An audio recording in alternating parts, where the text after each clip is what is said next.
What if the greatest secrets aren't buried, but hidden in plain sight, lost in the digital archives of our world? This story begins not with a spy, but with an artificial intelligence. Tasked with sifting through millions of declassified Soviet files, the AI was searching for weather patterns, but found something else. Algorithms see only data, not expectations. They connect whispers humans miss. Deep in technical reports, the AI flagged anomalies, references to Project Molot, Russian for hammer. These weren't about missiles but geological surveys, metallurgy, and deep-sea pressure vessels. The AI linked these fragments to cryptic communications between Soviet officials and geophysicists. The emerging picture wasn't of conventional warfare but of a weapon that could break the world itself. The initial report was nearly dismissed as a glitch, until a historian saw the pattern. The document spoke of a power beyond the atom bomb, a force that could be unleashed without a single missile. The AI had uncovered a plan to weaponize the Earth itself, to create and control earthquakes, turning tectonic plates into instruments of war. It had found the ghost of a Cold War nightmare, one that still haunts us today. Project Molot, the Hammer, a name as blunt as its ambition. Born not in military halls but in the minds of daring scientists, it was the Soviets' answer to the West's growing power. They dreamed of a weapon so undetectable, it would render all other warfare obsolete. Why build bombs when the Earth itself could be the weapon? The plan triggered catastrophic earthquakes along enemy fault lines. Imagine a city like San Francisco, torn apart by a natural disaster. No missile, no fallout, just devastation. The Kremlin's hardliners saw irresistible potential, the ultimate asymmetric weapon, bypassing mutually assured destruction. If it worked, the Soviets could cripple an enemy with total deniability, even offer aid while secretly holding the trigger. Only a handful knew its true purpose. The scientists saw themselves as pioneers, not warmongers. They believed such a weapon would guarantee Soviet security forever. But they weren't just trying to win the Cold War, they were trying to master the very ground beneath their enemies' feet. How could humans trigger an earthquake? The answer? Resonance. Like pushing a child on a swing, small, rhythmic pulses at the right frequency can unleash massive energy. Project Molot's scientists believed every fault line had a natural resonant frequency, like a colossal guitar string. If they could build a device to generate powerful, low-frequency vibrations, tuned to a false frequency, they could start a catastrophic feedback loop. Small pulses, delivered over hours or days, would gradually transfer energy until the rocks snapped. The plan placed resonance devices deep beneath the ocean, directly on stressed fault lines, undetectable. Once activated, the device would begin its slow, rhythmic work, a whisper in the deep, growing into a planetary scream. The challenge was immense, mapping the ocean floor, understanding geology, and building machines that could survive the abyss. But the prize, striking anywhere on Earth with nature's fury, was too great to ignore. Resonance was the key to unlocking the planet's most destructive potential. To deliver their hammer, the Soviets needed a new kind of submarine. The resonance devices were massive, requiring pinpoint placement miles beneath the surface.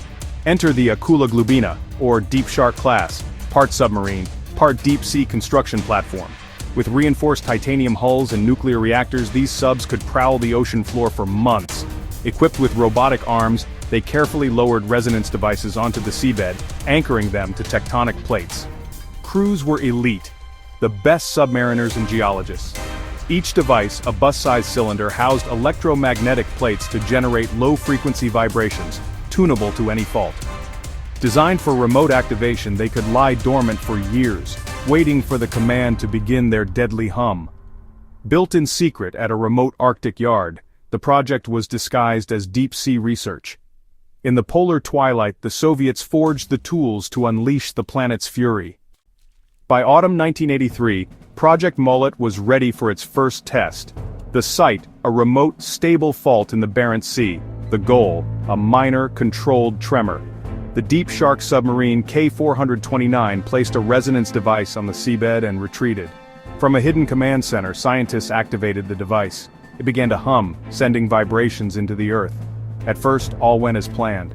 Energy built slowly in the fault. Then, disaster. The feedback loop spiraled out of control. Models had missed deeper, sensitive faults. The intended minor tremor became a massive 7.8 earthquake. The seabed ruptured, triggering an underwater landslide. K-429 was caught in the chaos, its hull breached, sinking with all hands. The test was a terrifying success. The weapon worked, but was uncontrollable. The Soviets had created a monster. The world recorded a natural disaster, never knowing the truth. The 1983 disaster sent shockwaves through the Soviet leadership.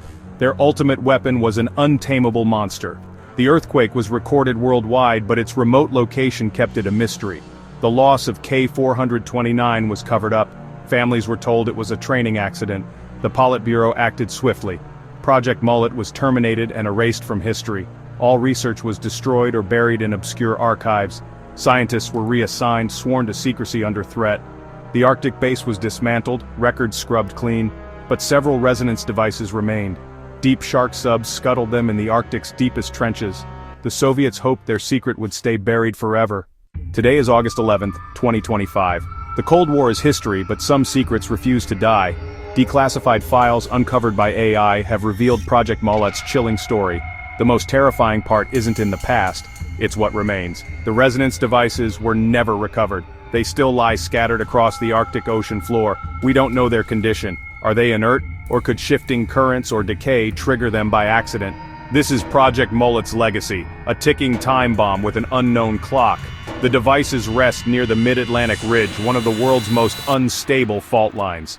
An accidental activation could trigger a chain of seismic disasters, dwarfing the 1983 test. The weapon meant for secret war could become an agent of global catastrophe. As the Arctic melts and becomes accessible, we may one day confront this sunken threat. The question remains, will we find them in time, or will they wake, reminding us that the darkest secrets of the past can still threaten our future?